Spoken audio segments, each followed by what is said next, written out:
Bienvenue dans un nouvel épisode de Jeunes Entrepreneurs. Nous sommes au restaurant Le Comptoir et nous sommes aujourd'hui avec Anna Koulibaly, la présidente d'Abidjanaise InTech, le club d'affaires qui connecte et propulse les femmes de la tech en Côte d'Ivoire et en Afrique francophone.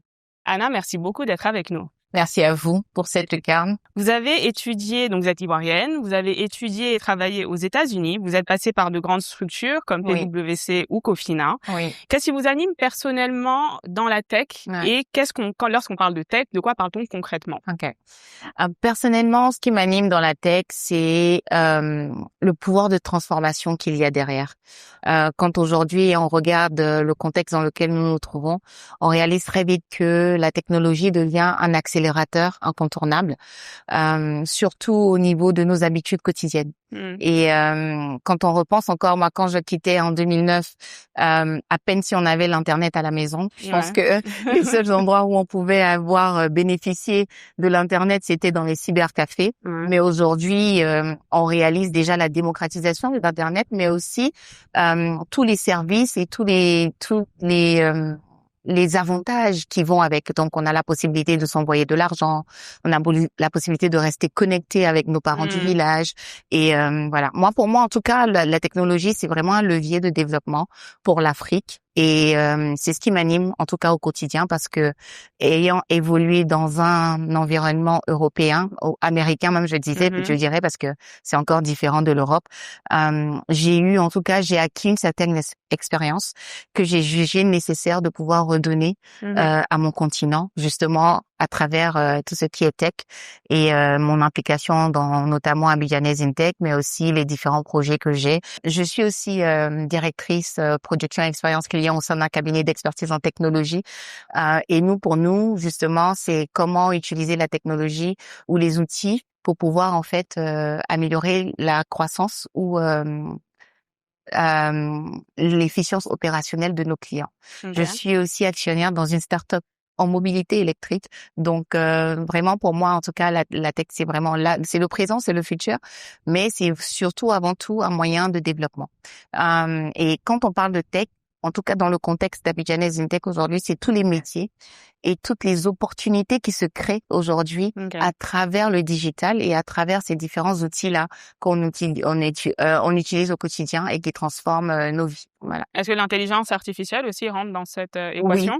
Oui, bien entendu. L'intelligence artificielle, d'ailleurs, qui n'est pas nouveau. Je pense que la technologie en soi, c'est pas quelque chose de nouveau. Ça a toujours existé. Mais c'est juste que ces dernières années, en termes de recherche, la recherche a énormément évolué. L'utilisation justement de cette technologie-là a énormément évolué. Et ça, c'est parce qu'aujourd'hui, on a réalisé que avec ce levier, on pouvait apporter des solutions concrètes à nos défis du quotidien. Et je pense que c'est vraiment là la force en fait de ce phénomène-là, de cette révolution technologique-là. C'est vrai qu'aujourd'hui, avec le mobile money, par exemple, ça a complètement révolutionné la manière de payer en Afrique. Oui. Et par exemple, qu'on voit beaucoup plus ici qu'en Europe, aux États-Unis. Mais même maintenant, avant, je sais que pour envoyer de l'argent à nos parents en Europe, ou même de l'Europe en Afrique, c'était compliqué. Il fallait aller dans un Western Union, se déplacer physiquement, etc. Maintenant, on a des applications digitales qui facilitent en fait ce processus-là. Donc, on a vraiment, on va dire, un changement de dynamique. Et aussi les barrières et les frontières entre les pays, même aujourd'hui, ont complètement disparu. Complètement. Et voilà. Donc, Abidjanaise InTech est née d'une discussion entre vous et une collègue quand vous étiez à l'époque encore chez Cofina, avec une volonté de mettre en lumière des femmes de l'ombre dans un secteur de la technologie. Quelle a été l'ambition derrière? Alors, nous, à l'époque, quand on a commencé à parler ou quand le projet il est né, d'ailleurs, c'est Andrea Longamboyamba, la fondatrice d'Abidjanaise InTech, qui est maintenant la présidente et fondatrice aussi du réseau panafricain African InTech.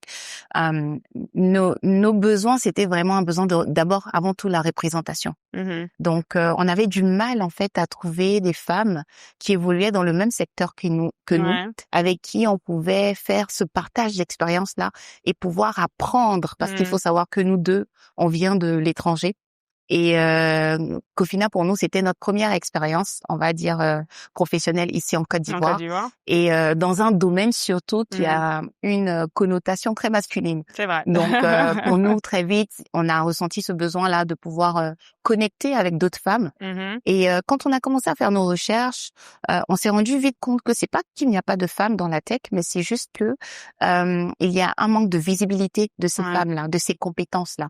Et nous, pour nous, Abidjanese InTech est maintenant une plateforme pour justement faciliter la mise en lumière des différents experts que nous avons au sein de notre réseau, mais aussi les différentes compétences de façon plus simple. C'est justement comment aujourd'hui favoriser l'inclusion dans le Mhm. secteur du numérique, et c'est vraiment ça notre ambition aujourd'hui. Ouais. Donc justement, en seulement 3 ans, Ouais. vous comptez près de 200 membres sur Abidjan, 700 membres avec l'extension du coup d'African Intech, Ouais. comme on disait, qui est désormais présent, il me semble, au Sénégal, Mm. Togo, Cameroun, Mm. Maroc. Comment avez-vous construit cette communauté de femmes, puis ensuite cette extension?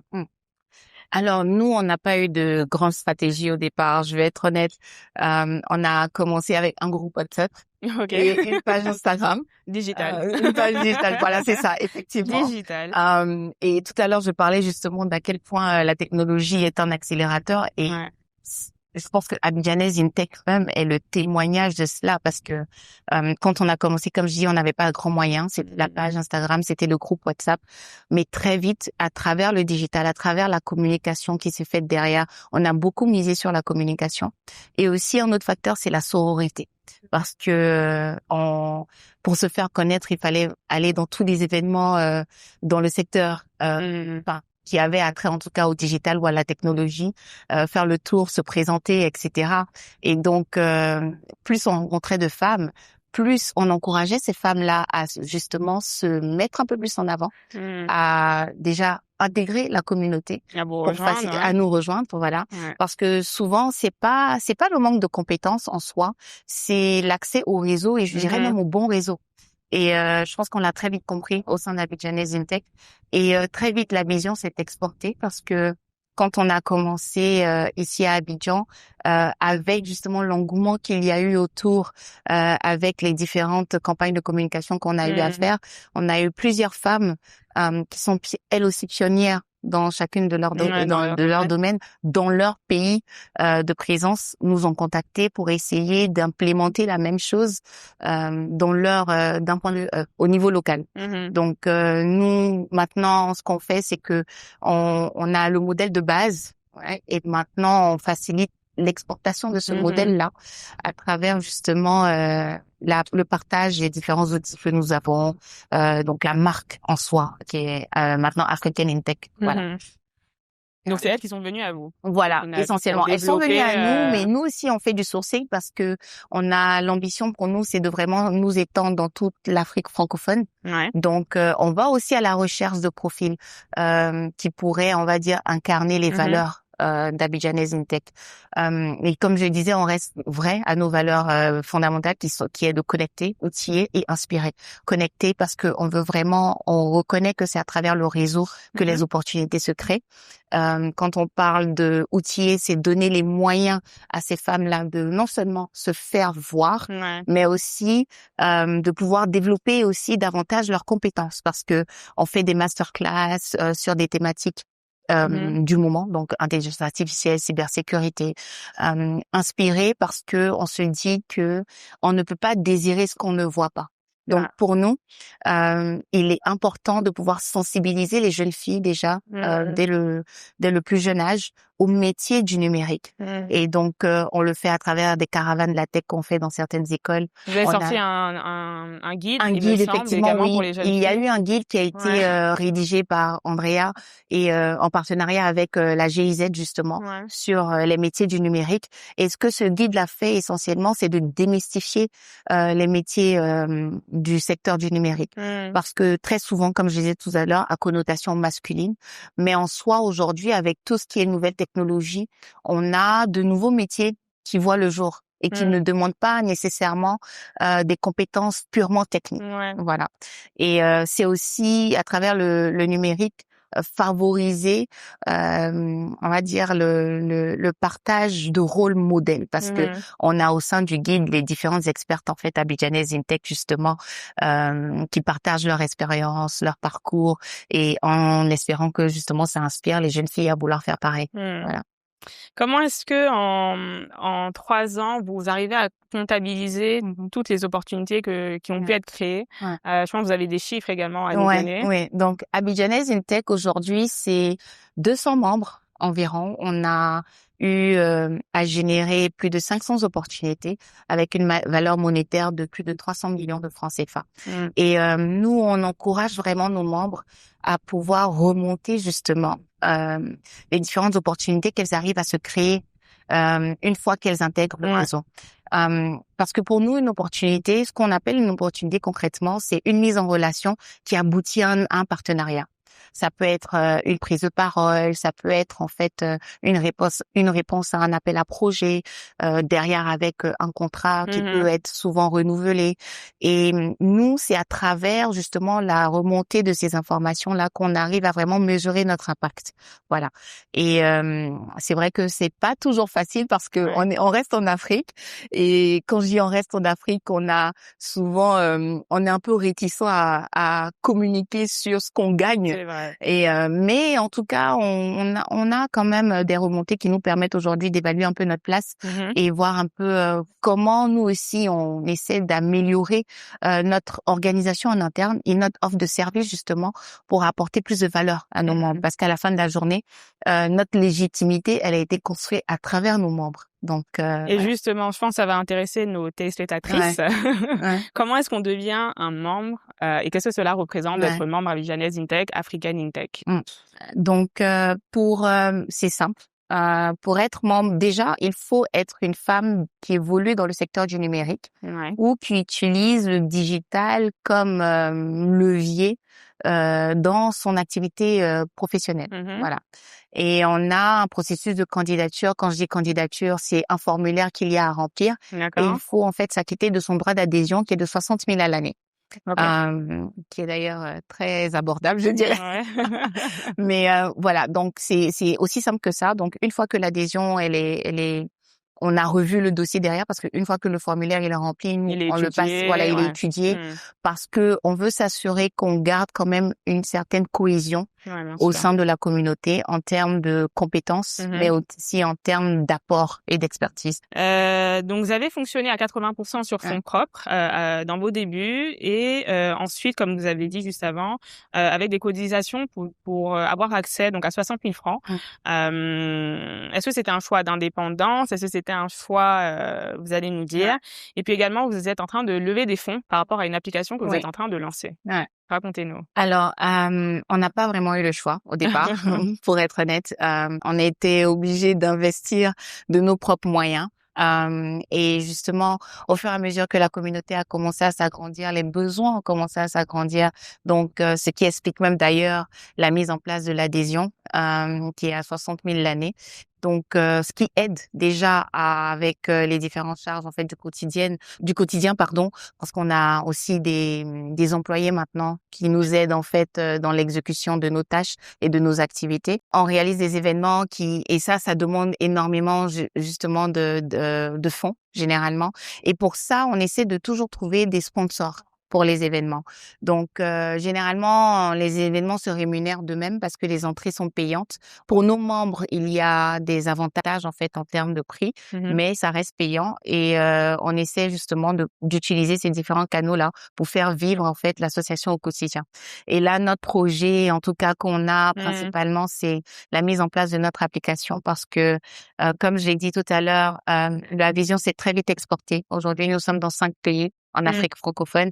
On réunit plus de 700 femmes expertes en technologie sur le continent, et on se rend bien compte que WhatsApp devient très vite une limite quand c'est comme ça. Donc, on essaie aujourd'hui de connecter ces différents marchés, ces différents pays, ces différentes communautés à travers une plateforme qui va donner accès aux différentes opportunités, que ça soit de la formation, les mises en relation, des offres d'emploi, mais aussi ça va nous permettre, nous aussi, de mesurer notre impact. Donc, tout à l'heure, on a parlé de la remontée d'informations qui souvent peut être difficile, mais à travers cette application-là, ça nous permettrait de justement avoir une vue à temps réel des opportunités qu'on arrive à créer et la valeur qu'on crée justement.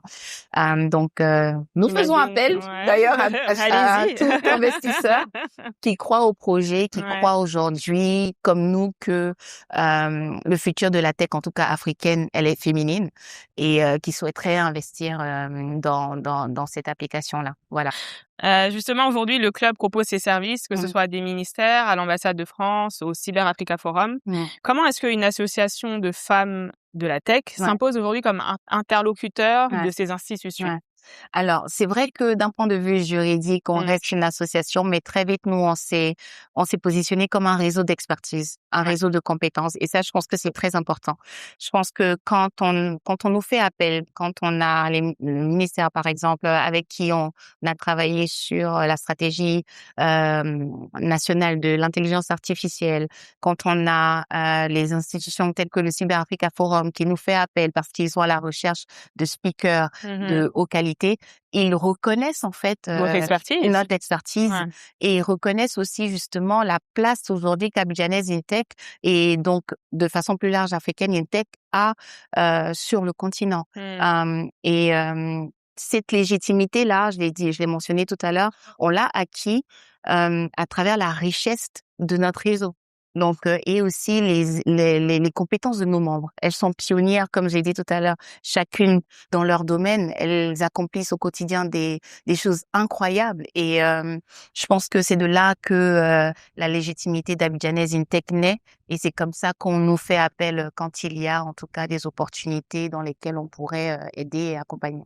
Donc vous êtes présente dans 5 pays Ouais. aujourd'hui avec African InTech. Vous continuez de vous étendre, bientôt au Mali, en Guinée. Comment est-ce qu'on adapte un modèle qui est né à Abidjan, en Côte d'Ivoire, à des réalités culturelles et économiques différentes? Mmh. Et quel est le plus gros défi de l'expansion? Ouais. Pour nous, le modèle de base reste le même, comme je disais tout à l'heure. Donc, c'est vraiment connecter les experts en technologie, réunir en tout cas au sein d'un même réseau les experts en technologie. Et c'est pour ça qu'on utilise ou on passe en tout cas par des femmes qui ont une connaissance de leur écosystème. Parce que après, l'expression de ce modèle de base-là, d'un point de vue local, peut différer en termes d'offres de services, en termes même d'accompagnement qui se fait au niveau de l'écosystème local. Et donc, c'est vraiment elles qui définissent en fait leur feuille de route à l'année. Elles sont indépendantes et autonomes dans leur manière en fait de pouvoir gérer les différents chapitres, tout en restant en fait vraies aux valeurs du réseau africain, African InTech en général. Je pense que le plus gros défi justement, c'est de garder cette cohésion culturelle là du club, Ouais, parce que c'est plusieurs nationalités qui plusieurs se cultures retrouvent, différentes. plusieurs cultures différentes. Et d'ailleurs, nous on va le, enfin, on travaille actuellement sur l'organisation d'un événement. Ça sera l'événement signature des Africaines InTech qui va nous permettre justement de nous réunir, Regrouper toutes ces membres.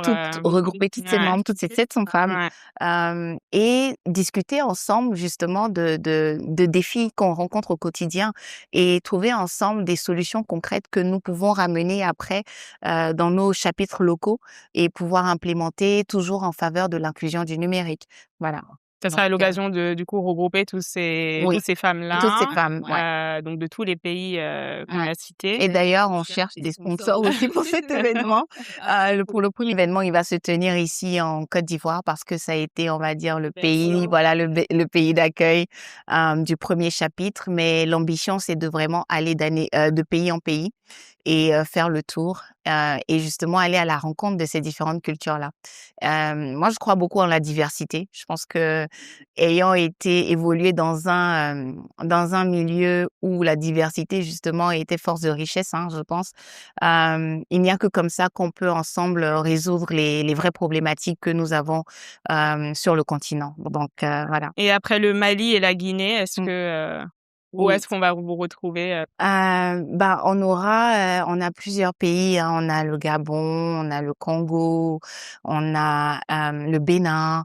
Donc on vise vraiment notre objectif, c'est d'avoir en tout cas une présence dans l'ensemble des pays africains Africains francophones. francophones, Voilà. uniquement pour l'instant. Uniquement pour l'instant, francophone parce que ce qu'il faut savoir, c'est que le marché anglophone a ses propres réalités. Et je pense qu'en termes même de présence féminine, on a un secteur technologique qui est beaucoup plus avancé que celui, francophone et nous, pour nous, c'est on reste en fait dans la création de valeur et pour nous, la création de valeur, c'est dans les pays, francophones. Voilà. Alors, vous souhaitez devenir la référence des femmes de la tech, Mmh. sur le continent. Vous parlez également de licorne africaine. Jusqu'où se projette le club dans 5 ans? Parce qu'en 3 ans, vous avez Ouais, déjà fait énormément. Donc dans énormément, ouais. 5 ans, qu'est-ce qu'on peut attendre? Dans 5 ans, pour moi, et c'est pas pour moi, je pense que c'est la vision qui est partagée, nous serons, présents dans 15 pays d'Afrique francophone. Nous allons pouvoir, agrandir la communauté. Notre application sera le hub de référence, en tout cas des femmes de la tech sur le continent. On aura aussi, des licornes africaines parce que, cofondées ou bien fondées à 100% par nos membres. Et pour nous, en soi, c'est pas un rêve, c'est vraiment une feuille de route qu'on s'est tracée. Et c'est avec cette feuille de route-là aujourd'hui que nous définissons d'un point de vue local, mais aussi panafricain, les différentes actions que nous allons mener sur les 5 prochaines années. Et voilà, donc de belles choses arrivent en tout cas pour le réseau African InTech. Et je pense qu'on a le réseau, on a le profil. On est juste en fait à la recherche maintenant de ressources pour pouvoir accélérer en fait ce dynamisme-là et l'expansion de notre vision. Mmh. Voilà. Et si vous aviez un conseil à donner, que ce soit à une jeune femme ou un jeune Ouais. homme qui veut également se lancer, dans l'entrepreneuriat, Ouais. qu'est-ce que vous diriez? Alors, question intéressante. Je donnerais 3 conseils. Le premier étant de se lancer déjà, ne pas attendre d'avoir les conditions parfaites. Quand je reviens encore à notre histoire du début, on a commencé, je le rappelle, avec un groupe WhatsApp et une page Instagram et de là après, tout s'est multiplié. Hem, Ensuite de se créer le réseau avant même d'en avoir besoin parce que les opportunités viennent des personnes. Voilà. Et donc c'est très important d'avoir, ce réseau de personnes-là qui peut devenir en fait les advocates de ce que vous vendez. Et le troisième qui est, je dirais le plus important d'ailleurs, c'est d'identifier une problématique et apporter une solution concrète à cette problématique-là dans le quotidien de l'Africain. Je pense que c'est de là que tout part, et avec ça, avec cette base solide-là, le reste, tout s'apprend. On apprend de nos erreurs, on apprend des personnes que nous rencontrons. Nous, on a eu des mentors qui nous ont accompagnés dès nos débuts et qui ont permis en tout cas que nous puissions nous exporter même à l'international et nous conseiller en tout cas dans notre mise en œuvre au quotidien. Donc c'est important de s'entourer des bonnes personnes, répondre à un besoin, mais aussi surtout, comme je disais tout à l'heure, partir avec ce qu'on a. Donc ça, utiliser ce qu'on a pour pouvoir se développer. Voilà. Utiliser ce qu'on a et ensuite développer Ouais, et créer, de l'opportunité pour, c'est ça. chacun et répondre à un besoin. Merci beaucoup Anna, merci Merci pour à vos vous. conseils et Oui. pour votre temps. Merci également à vous qui nous avez suivis. On se retrouve très bientôt pour un prochain épisode.